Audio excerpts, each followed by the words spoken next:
एचएनपीवी एक बार फिर से चाइना से निकला वायरस और फिर से लोगों को डरा रहा है। क्या वैसे हालात बन सकते हैं जैसा हमने कोविड के टाइम पे देखा था? जी नहीं। एक तो एचएमपीवी वायरस ये कोई नया वायरस नहीं है। ये ऑलमोस्ट इसका this has been discovered almost in 2001। So ये ऑलमोस्ट पिछले 2 दशक से मौजूद है। सच कहूँ तो 2011-12 में अमेरिका में एक इसका काफ़ी प्रभाव था, और पर ये एक बहुत माइल्ड स्वरूप का या माइल्ड फॉर्म ऑफ वायरस है। और ये हर साल, ये जो ठंडी के महीने में, जो सर्दी के मौसम में हर साल ये अपने पास आता है। ये वायरस, इन्फ्लुएंजा वायरस या रेस्पिरेटरी वायरस, इनमें बहुत ज़्यादा अंतर नहीं है। ये बहुत एक माइल्ड फॉर्म ऑफ वायरस है जो एक माइल्ड फॉर्म ऑफ इन्फेक्शन देता है। सो मुझे बिल्कुल भी नहीं लगता कि इस वायरस के वजह से कोई पैनिक करने की ज़रूरत है। सर, जिस तरह से हाइप हो रहा है इस वायरस को लेकर, अब इंडिया में 2 केस मिले हैं, ऐसी बातें भी सामने आ रही है।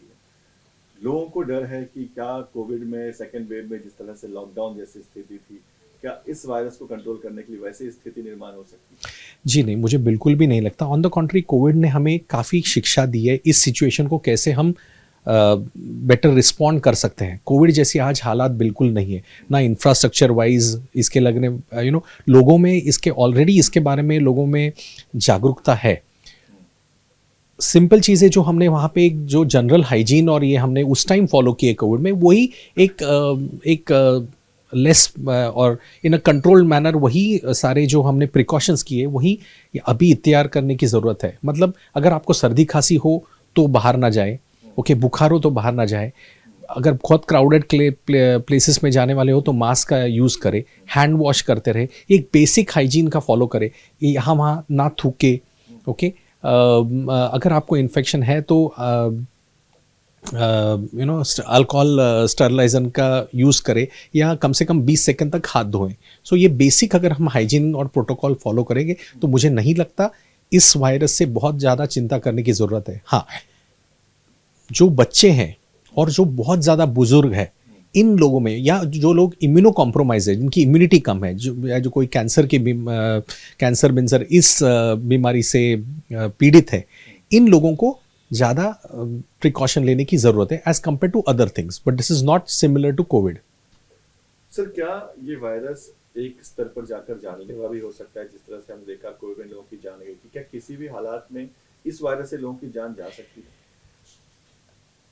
जो पेशेंट्स इम्यूनो कॉम्प्रोमाइज्ड है या बहुत बुजुर्ग है, जो जिनकी उम्र बहुत ज़्यादा है, या बहुत छोटे बच्चे हैं, इन लोगों में अगर इसको टोटली, जैसे तो कोई भी इन्फेक्शन अगर हम उसको टोटली नज़रअंदाज करें तो उनका it can take too serious. ये जैसे कोई अस्थमा का पेशेंट है तो उनमें ये उसकी जो नॉर्मल तकलीफ से ज़्यादा तकलीफ बढ़ सकती है।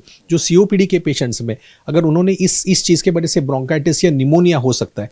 और जो मैं बोलूँ ना, एक 2 या 3% लोगों में वो जानलेवा स्वरूप ले सकता है because of the underlying condition, ना कि ये सिर्फ इस वायरस के वजह से। सो उनके जो बाकी के प्रॉब्लम्स है, उस प्रॉब्लम्स के वजह से जब ये वायरस उन पे हावी होगा तब दोनों मिला के यस जानलेवा हो सकता है, पर वो मात्रा वो परसेंटेज बहुत कम होगा, 2 से 5%। I don't feel more than that. एक लास्ट क्वेश्चन कि जैसे आप कह रहे हैं लगातार कि फ्लू और खांसी जुकाम, तो ये जो वायरस है, इससे हम कैसे पहचाने कि ये नॉर्मल फ्लू है या वाकई हमें इस वायरस ने? फ्रैंकली अभी तक कोई भी ऐसे इन्वेस्टिगेशंस या ये नहीं है जो इन लोगों में डिफरेंशिएट कर सके। There are very high end viruses, पर उसमें से अगर मेरा ट्रीटमेंट प्लान चेंज नहीं होने वाला है तो मुझे ये वायरस डिटेक्शन में इन्वेस्ट करने में फिलहाल कोई ये नहीं है। न्यूज नेशन अब व्हाट्सएप पर खबरों की ताजा अपडेट के लिए न्यूज नेशन के इस क्यूआर कोड को स्कैन करें।